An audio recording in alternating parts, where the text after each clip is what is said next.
कुछ कुछ चीजें जो हमें नहीं पता थी, डिटेल्स आर इमर्जिंग नाउ। सबसे पहले ये जो लड़की है ये बस 11 साल की थी। She was all of 11। She hadn't even reached adolescence, जिसको हम प्यूबर्टी कहते हैं। दूसरी चीज, इनके जो फादर हैं वो एएसआई में है और वो पुलिस में है। तो सबसे बड़ी वरिंग चीज ये है कि अगर ये पुलिस वाले की बेटी के साथ हो सकता है तो यहाँ बड़गाम में कौन सेफ है। तीसरी चीज, it has been established now that she was violated. She was all of 11 but this girl was violated. She was sexually assaulted. जिनने उनकी बॉडी देखी है, there are lot of graphic details that have emerge जो मैं यहाँ नहीं बोलना चाहूंगी, लेकिन मैं ये कहना चाहूंगी that a sick man, a sociopath, a pervert, a sexual pervert is on the loose here in Bardam. एक आदमी है यहाँ जो आदमी नहीं, इंसान नहीं, दरिंदा है, और वो यहाँ खुली छूट में घूम रहा है।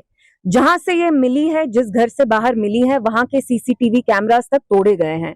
एंड मैं पुलिस से मैं अंडरस्टैंड करती हूँ कि शायद वो अच्छे से इन्वेस्टिगेट कर रहे हैं, लेकिन थोड़े थोड़े लैप्सेस पुलिस से भी हुए हैं। फॉर एग्जाम्पल, जिस एरिया से वो मिली है वो घर से बहुत पास में है, 1 किलोमीटर की दूरी में है, लेकिन पुलिस ने वहां छानबीन नहीं की है। आई डोंट नो वहां छानबीन क्यों नहीं की है, और बहुत सारे केस में फैमिली को भी लगता है कि पुलिस से लैप्सेस हुए हैं। इनका ये डर है कि पुलिस खुदा ना खास्ता इस दरिंदे को शील्ड नहीं करे। ये जो दरिंदा है, ये जो सिक आदमी है, परवर्ट है, ये लड़की जो थी यहाँ, she was going to the mosque. वो मॉस्क जा रही थी, हाथ में उनके कुरान था, कुरान पाक था, और इस आदमी ने कुरान को मिट्टी में फेंका। तो यू कैन अंडरस्टैंड ये आदमी पागल है, साइको है, परवर्ट है।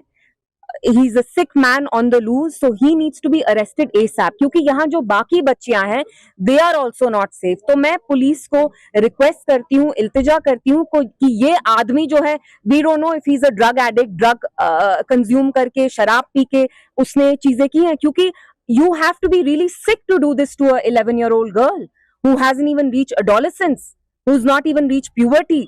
आप उनका ऐसे रेप करते हैं, उनकी ऐसे आप उनकी हत्या करते हैं। इस लड़की के हाथ में घास थी, इस लड़की के हाथ में घास थी। There were earthworms wriggling out of her nose. She was boxed in her face. Her nose was smashed. So you can understand the kind of violence and pain that was inflicted on this little child. And yet the killer, the rapist, is on the loose. He is absconding. The family wants answers. The family deserves answers. The family deserves justice. We want to know who is this sick man who has done such a barbaric act. Why isn't he being arrested? जब आपको पता है कि ये लड़की 1 kilometre ही दूर मिली है, तो आप सीसीटीवी फुटेज निकालिए। जिस घर वालों ने सीसीटीवी उनके घर पे लगा था तोड़ा है, तो सीसीटीवी का फुटेज फोन पे भी आता है, वो आप रिट्रीव करिए। And till this man is not found, none of the girls here are safe. So again, I request LG साहब, आप ड्रग्स पे भी एक प्रोग्राम कर रहे हैं, आप देख सकते हैं यहाँ पे भी शायद जिसने किया है वो ड्रग्स के इन्फ्लुएंस में ही किया है। तो आई रिक्वेस्ट यू, पुलिस आपके अंडर आता है, लॉ एंड ऑर्डर आपके अंडर आता है, please ensure there is a swift inquiry. The family doesn't have much hope because they say there have been rape and murder cases in Kashmir. We remember Shopian, Asya Nilofer case. Justice was never served, so they're extremely worried that even in this case justice will not be served and the perpetrator, the rapist, will not be brought to account. आपको नहीं लग रहा है कि अब जो है लोग जैसे नशा मुक्त अभियान चल रहा है,